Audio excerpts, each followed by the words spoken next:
बिस्मिल्लाहिर्रहमानिर्रहीम। Last lecture में हमने ट्रांजिस्टर के बेसिक कंपोनेंट्स, ट्रांजिस्टर की कंस्ट्रक्शन और उसके जो टर्मिनल्स हैं वो स्टडी किए थे। उसके अलावा उसके मोड ऑफ ऑपरेशंस पे भी हमने बात की थी। आज के लेक्चर में हम ट्रांजिस्टर का बेसिक ऑपरेशन और ट्रांजिस्टर की कॉन्फ़िगरेशंस को स्टडी करेंगे। ट्रांजिस्टर का operation, the basic operation of NPN transistor is as follows. In the forward bias diode, depletion region has been reduced in a width due to the applied bias, resulting in a heavy flow of majority carries from n-type to p-type material. जो इसका emitter based junction होता है वो forward bias होता है और उसकी forward biasing की वजह से उसकी अंदर जो है वो हैवी करंट फ्लो करता है मेजॉरिटी कैरियर्स की वजह से। Since the sandwich P type material is very thin and has a low conductivity, a very small number of these carriers will take this path. इनमें से बहुत कम कैरियर्स जो हैं वो बेस की तरफ फ्लो करते हैं। उसकी वजह यह है कि एक तो P type material very thin होता है और उसकी कंडक्टिविटी लो होती है इस वजह से। अब जो है the magnitude of these the base current is typically in order of micro ampere as compare to the milli ampere for emitter and collector currents. Collector current और मीटर करंट जो है वो मिली एम्पेयर में होता है, जबकि जो बेस करंट है वो माइक्रो एम्पेयर की फॉर्म में होगा। The large number of these majority carriers will diffuse across the reverse bias junction into n-type material.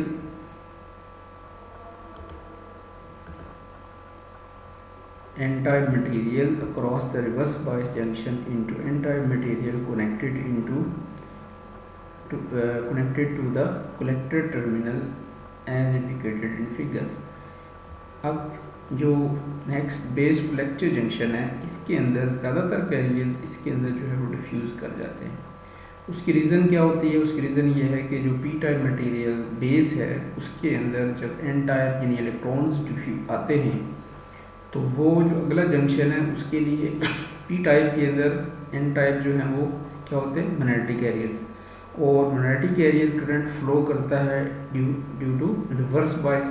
अब ये जो कैरियर्स पी टाइप मटेरियल में आते हैं इमिटर से, वो यहाँ आके नेक्स्ट जंक्शन के लिए यानी बेस कलेक्टर जंक्शन के लिए वो as a minority carrier behave करते हैं, ये माइनॉरिटी कैरियर्स होते हैं, तो वो उसके अंदर से फ्लो कर जाते हैं due to reverse bias voltage. तो रिवर्स जंक्शन की वजह से एन टाइप के अंदर बहुत ज़्यादा जो है वो इलेक्ट्रॉन्स आ जाएंगे, और ये जो है इसकी वजह से हम अगर करंट्स की फॉर्म में अगर इसको देखें तो हमारे पास तीन करंट हुए, एक इमिटर करंट, बेस करंट और कलेक्टर करंट।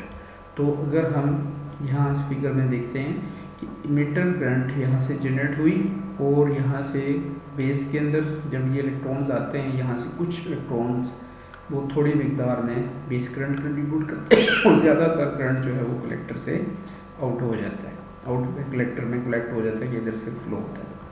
तो ये तकरीबन 100% जो करंट है वो मीटर करंट है और उसमें से उसी में से कुछ 2% और 98% कलेक्टर करंट और 2% बेस करंट जो है वो फ्लो करता है। तो इसको इक्वेशन की फॉर्म में ऐसे लिखते हैं I = Ig + IC। इस तरह जो है वो हम इक्वेशन की फॉर्म में इसको शो कर सकते हैं। अब हम देखते हैं कि ट्रांजिस्टर की जो कन्फिग्रेशंस हैं तो वो क्या है। There are 3 types of circuit connections for operating a transistor. Transistor को इस्तेमाल करने के लिए, ऑपरेट करने के लिए 3 तरह से कनेक्शंस किए जा सकते हैं और इन्हीं को हम इज कॉल्ड कन्फिग्रेशंस। तो इन्हीं को हम कन्फिग्रेशंस कहते हैं। मेन सर्किट ट्रांजिस्टर को कनेक्ट करना, बेसिक सप्लाईज कनेक्ट करना या इसको इस्तेमाल करने के लिहाज से जो कनेक्शंस बनाते हैं इसको हम कहते हैं कन्फिग्रेशंस।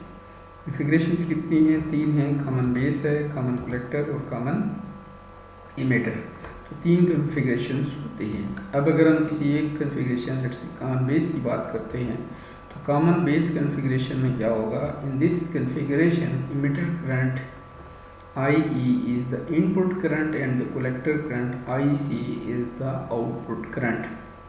यानी इस कन्फिग्रेशन में अगर हम देखते हैं कि हमारे पास इनपुट कहाँ पे देनी है, तो इमिटर करंट जो है वो बुनियादी तौर पे हमारे पास इनपुट करंट होती है और कलेक्टर आउटपुट करंट होती है। The input signal is applied between the emitter base whereas the output is taken from collector and base. Input आपने कहाँ पे अप्लाई करनी है, इमिटर और बेस के ऊपर ही, कलेक्टर और बेस के दरमियान आपने आउटपुट हासिल करनी है।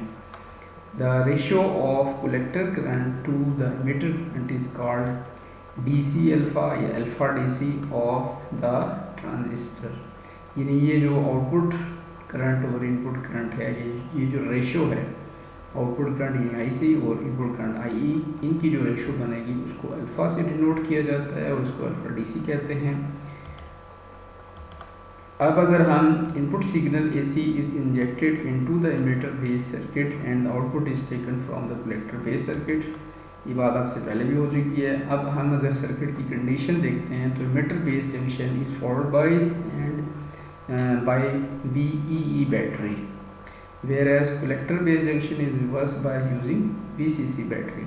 यानी अगर सर्किट हम बनाते हैं तो इसके अंदर जो VEE सप्लाई है, इस सप्लाई का नाम है VEE, और इसके ज़रिए से इसको फॉरवर्ड बाइस किया जाता है। तो यहाँ से आप देख सकते हैं कि negative terminal of battery is connected through a resistor connected with N type material या emitter, and positive terminal is connected with P type material.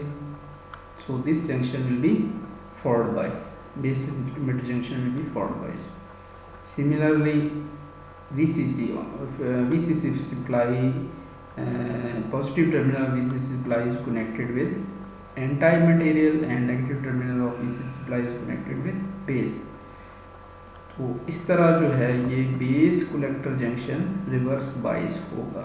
ठीक है, अब इनपुट सिग्नल यहाँ से आप अप्लाई करेंगे कहाँ पे, इमिटर के ऊपर, और इसकी वजह से जो इमिटर करंट होगी वो इनपुट करंट कहलाएगी, इनपुट करंट होगी। और आउटपुट आपने लेनी है कलेक्टर से, और कलेक्टर के ऊपर जो कलेक्टर करंट है वो बुनियादी तौर पे आउटपुट करंट है। और आउटपुट वोल्टेज की अगर हम बात करते हैं तो वो VCB होगी। VCB जो वोल्टेज है, या इन दोनों की क्रॉस देखिए, ये टर्मिनल और ये टर्मिनल, इसके दरमियान वोल्टेज कहाँ पे है, ये तो एक सप्लाई है, यहाँ पे वोल्टेज ड्रॉप हो रहा है, इन दोनों का जो डिफरेंस होगा वो VCB के बराबर होगा। वो हम इक्वेशन से भी देख लेते हैं। तो ये आपके पास VCB आउटपुट वोल्टेज है और VBE इनपुट वोल्टेज होती है। तो यहाँ पे सिग्नल इनपुट, यहाँ से आउटपुट सिग्नल आएगा। अच्छा, अब हम देखते हैं कि व्हेन द ये सर्किट ऑपरेशन क्या करेगा, कॉमन बेस सर्किट की कॉन्फ़िगरेशन जो है इसका ऑपरेशन क्या है। अब इसके ऑपरेशन को देखने के लिए, जैसे कि हमने सर्किट में देखा कि हम इनपुट सिग्नल देते हैं और इनपुट सिग्नल जो है उसको एक जो सिंपल सिग्नल हम अप्लाई करते हैं किसी भी सर्किट को, वो एक साइन वेव है। कि अगर हम साइन वेव को स्टडी कर लेते हैं तो फिर हमें थोड़ा सा आइडिया हो जाता है कि सिग्नल में अगर पॉजिटिव जो वैल्यूज होंगी उसका रिस्पॉन्स क्या होगा और नेगेटिव वैल्यूज़ का रिस्पॉन्स होगा।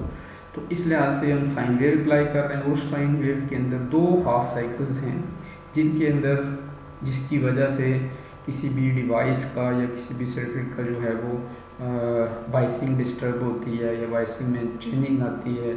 तो इसलिए हम इस दो हाफ साइकिल्स के अंदर इसका जो ऑपरेशन है वो देख लेते हैं। तो when positive half cycle of the signal is applied then forward bias is decreased because VBE is already negative with respect to the ground। Ground के लिहाज से इमिटर की वोल्टेज ऑलरेडी नेगेटिव है, तो जब हम पॉजिटिव हाफ साइकिल वहाँ पे देंगे तो उसकी वजह से वो वोल्टेज और ज़्यादा कम हो जाएगी। कंसिक्वेंटली IB इज डिक्रीज, इसकी वजह से जो IB है वो भी डिक्रीज होगा और IE and hence IC is decrease. IB भी डिक्रीज हो रहा है, फॉरवर्ड बाइस नहीं है जंक्शन, इस वजह से IE डिक्रीज हो गया। ये तो इनपुट सर्किट के अंदर था। अब इसकी वजह से हम कह सकते हैं कि IC भी डिक्रीज करता है। अब ये हमें कैसे पता चलता है, because they are both nearly beta times the base current. कि I इंक्रीज डिक्रीज कर रहा है तो आई बी भी डिक्रीज कर रहा है, तो ज़ाहिर आई सी भी डिक्रीज करेगा, क्योंकि आई सी भी नियरली इक्वल टू होता है बीटा टाइम आई बी, और आई बी भी होता है बीटा टाइम आई बी। तो इस वजह से हम कह सकते हैं कि जो आउटपुट करंट है वो भी डिक्रीज करेगी। The drop I C R C is decrease. अब देखिए आई सी डिक्रीज कर रहा है, तो आई सी इंटू आर सी, ये आई सी इंटू आर सी जो है ये वैल्यू भी डिक्रीज करेगी। और इसको हम ड्रॉप क्यों कह रहे हैं कि ये बुनियादी तौर पे वोल्टेज है, V is equal to I R, Ohm law के तहत V is equal to I R. तो जो रेजिस्टर के क्रॉस वोल्टेज ड्रॉप है वो डिक्रीज कर रहा है। जब वो डिक्रीज करेगा तो VCB जो है आउटपुट वोल्टेज वो इंक्रीज करेगी। क्यों इंक्रीज करेगी? कि VCB बराबर होती है VCC माइनस ICRC। यानी VCC सप्लाई है, VCC में से कुछ वोल्टेज ICRC ड्रॉप करता है, कुछ VCB ड्रॉप करता है। तो VCC में से ICRC वाला ड्रॉप अगर हम माइनस करते हैं तो हमारे पास VCB आता है। अब ICRC हमने ये पिछले पॉइंट में देखा कि वो डिक्रीज कर गया। तो जब ये डिक्रीज कर रहा है तो VC में से अब एक छोटा नंबर जब आप सब्ट्रैक्ट करेंगे तो डेफिनेटली वो क्या हो जाएगा, एक बड़ा नंबर हमें आउटपुट पे मिलेगा। इसका मतलब ये हुआ कि आपको आउटपुट पे एक पॉजिटिव हाफ साइकिल ही मिलेगा। अब इसी तरीके से हम नेगेटिव हाफ साइकिल के जो है वो उसको भी एनालाइज कर सकते हैं। इसमें क्या होगा कि फॉरवर्ड बाइस जो है वो इंक्रीजिंग हो जाएगी, उसी का ऑपोजिट, यानी आप फॉरवर्ड बाइसिंग जो है वो इंक्रीज होगी। अगर वो नेगेटिव था आप और नेगेटिव देंगे उसको, तो उससे फॉरवर्ड बाइसिंग में इजाफा होगा, ठीक है। और उससे होगा आई बी इंक्रीज करेगा, आई ई इंक्रीज करेगा और आई सी भी इंक्रीज करेगा, ठीक है। आई सी जब इंक्रीज कर रहा है तो आई सी आर सी जो ड्रॉप है या ये जो वोल्टेज है ये भी इंक्रीज कर रहा है। और आप कह सकते हैं कि V C B is decreased. क्यों? वी सी बी बराबर है V C C minus I C R C. तो वी सी सी बराबर होता है आई सी माइनस आर सी। तो आई सी आर सी अगर इंक्रीज कर रहा है तो वी सी तो फिक्स वैल्यू है, इस फिक्स वैल्यू में से ये इंक्रीज्ड वैल्यू पहले की निस्बत इंक्रीज्ड वैल्यू जब आप सब्ट्रैक्ट करेंगे तो आपको यहाँ पे छोटा नंबर मिलेगा। तो इसका मतलब ये होगा कि नेगेटिव हाफ साइकिल के दौरान आपकी आउटपुट वोल्टेज जो है वो भी डिक्रीज करती है। तो अब आपने इनपुट पे पॉजिटिव दिया, since positive going input signal produces a positive going output signal, so there is no phase reversal between the two, ठीक है। ये जो दो इनपुट और आउटपुट हैं, यानी एक इनपुट और एक आउटपुट, दो चीज़ें हो गई। इन दो वेव्स के अंदर कोई फेज रिवर्सल नहीं है। फेज रिवर्सल का क्या मतलब है कि वेव जो है वो उसी तरफ मिल जाती है। ऐसा नहीं है कि इनपुट पे आप पॉजिटिव ऑफ साइकिल दें और आउटपुट पे नेगेटिव मिले, ठीक है। ऐसा भी दूसरी कन्फिगरेशन में होता है, इसलिए ये चीज़ लिखी है या ये एक पॉइंट होता है, ये करेक्टरिस्टिक है इस काम पे सिंप्लीफायर की कि इसमें फेज रिवर्सल नहीं है, ठीक है जी। दूसरी हमें यहाँ से ये मिला कि voltage amplification in this circuit is possible by reason of relative input and output circuitry rather than current gain. यानी इसमें करंट गेन नहीं होता लेकिन वोल्टेज गेन होता है, which is always less than unity. Current gain कम होता है, अल्फा होता है, और अल्फा लेस देन यूनिटी होता है, 0.99 या 0.98 वैल्यू इसकी होती है।